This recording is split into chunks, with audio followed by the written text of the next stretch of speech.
My name is Sean. He just talked about who I am. That's Twitter.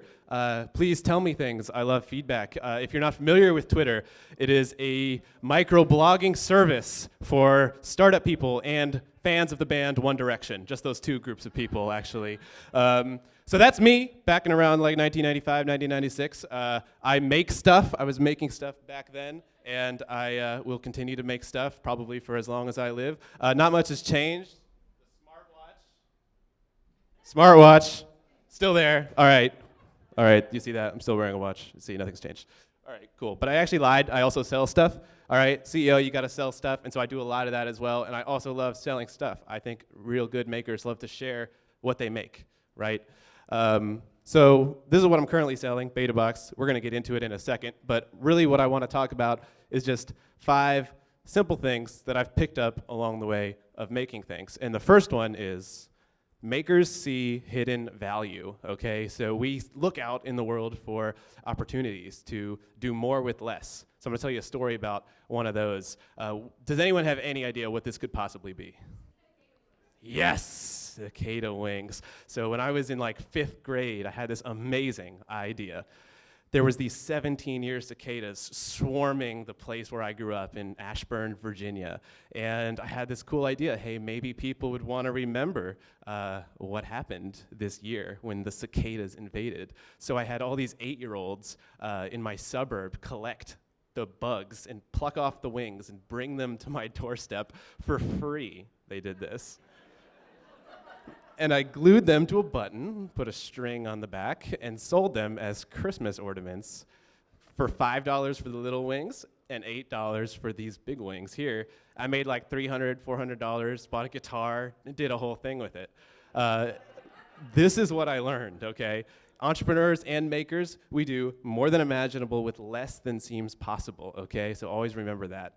The next thing that I learned is makers believe in themselves, okay? So this is a picture of me at a project I'm working on called The Nest. It's 9,000 square feet of suite space for creators and makers right in downtown Raleigh. And I have no idea about real estate, okay? So I'm figuring it out as I go along. But I have this thing called Self-Efficacy. So this is what I think a lot of makers have. It's our ability to put ourselves out there and we believe in our own abilities to pull something off, right? And that's what happens in maker spaces, if you've heard of those. All the time, I'm seeing kids in maker spaces learn about self-efficacy and be putting themselves in challenging scenarios and coming out the other side knowing a little bit more. So that's another rule. The next thing is we do real things. We test in the real world. We do experiments. About a year and a half ago, this is an experiment that I did. I bought a shipping container, and you could see that it was really, really hard work because I was actually wearing slippers the whole time. And we tried to put 3D printers inside and laser cutters and other things. And we turned it into this. This is BetaBox, Mobile Prototyping Lab, and it goes all around the East Coast, going to schools and companies. This is actually a picture from Popular Mechanics. We had a full-page spread in Popular Mechanics. And it's really cool. We've been able to enable all sorts of fascinating experiences at schools with 3D printing, showing new technologies to people in underserved communities, actually going into universities to do real prototyping and research. And now we're moving into corporate innovation, doing really excellent and fascinating projects with companies. But here's the other thing I learned is makers bring us the future, right? If you think about it, the future doesn't just arrive. It's people, we have to make the future, invent new technologies, and have new ideas. So our company, the future of our company is more labs, wet labs, more virtual reality labs, and we're building it on this really cool modular facility. And there's a lot more to come about that. I actually want to skip back. My clicker is frustrating me. But that's what it looks like, and it's going to launch in April.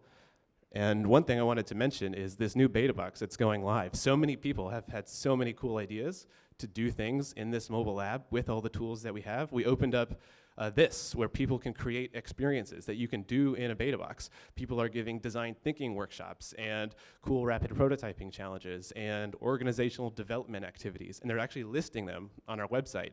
And so anyone can go book your experience right here, and then a BetaBox will just show up, kind of like an Uber, wherever you want it, and you'll be able to utilize all these technologies.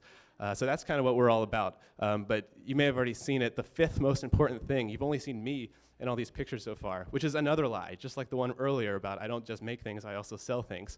No maker is an island. That's the fifth and most important thing, okay, about making. It's a collaborative effort. So this is our team at BetaBox. This is a picture, actually right over there.